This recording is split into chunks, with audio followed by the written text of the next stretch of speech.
La prothèse fémorale et ses différents éléments. Voici une prothèse fémorale. Elle est composée d'une emboîture, avec une valve,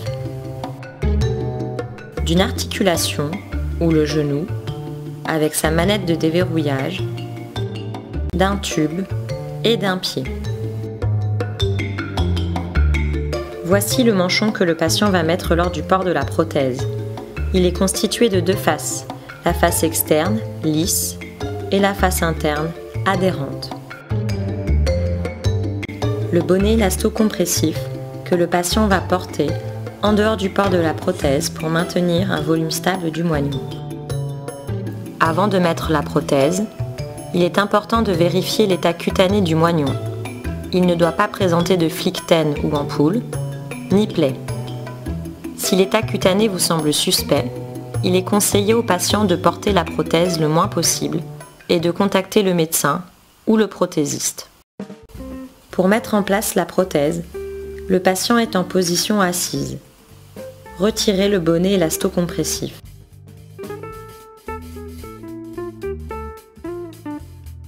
Mettre en place le manchon. Le manchon est découpé de façon asymétrique. La partie la plus basse est orientée vers l'intérieur de la cuisse, alors que la partie haute est située en latéral. Retournez entièrement le manchon pour avoir la face adhérente à l'extérieur. Présentez le manchon face au moignon.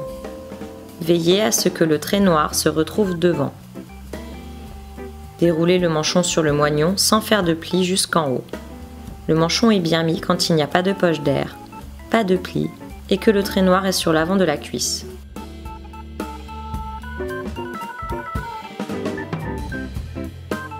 Mettre en place la prothèse. Pour cela, ôtez le bouchon de la valve et le gardez à portée de main. Déverrouillez la manette afin de plier le genou. Commencez à chausser la prothèse en position assise.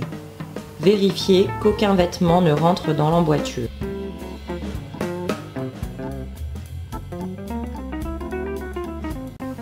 Mettre le patient debout devant un appui solide. Verrouillez le genou en réalisant une extension de hanche. Le patient peut alors se mettre en charge sur sa prothèse. Le moignon descend au fond de l'emboîture. Si le patient présente des difficultés à descendre le moignon dans l'emboîture, vous pouvez faciliter le glissement en mettant du talc sur l'anneau.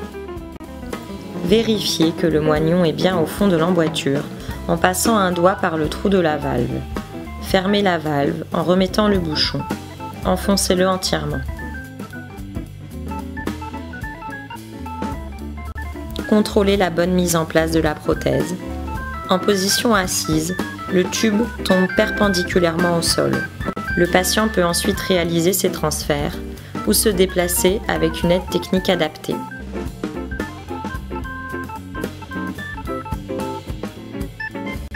Pour s'asseoir, le patient doit décharger l'appui de la prothèse en transférant le poids du corps sur l'autre jambe, puis actionner la manette de déverrouillage.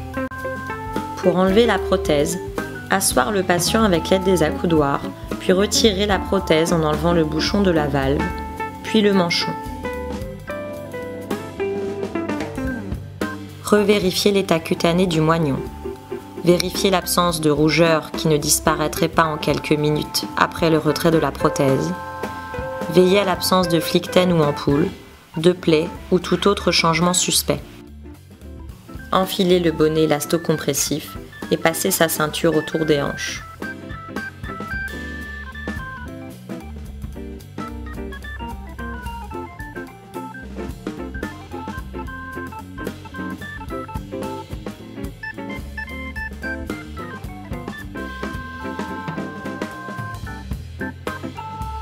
Hygiène et entretien.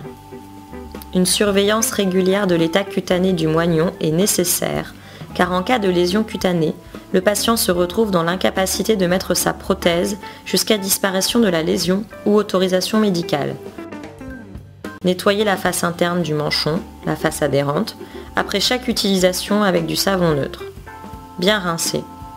Les bonnets élasto-compressifs se lavent en machine.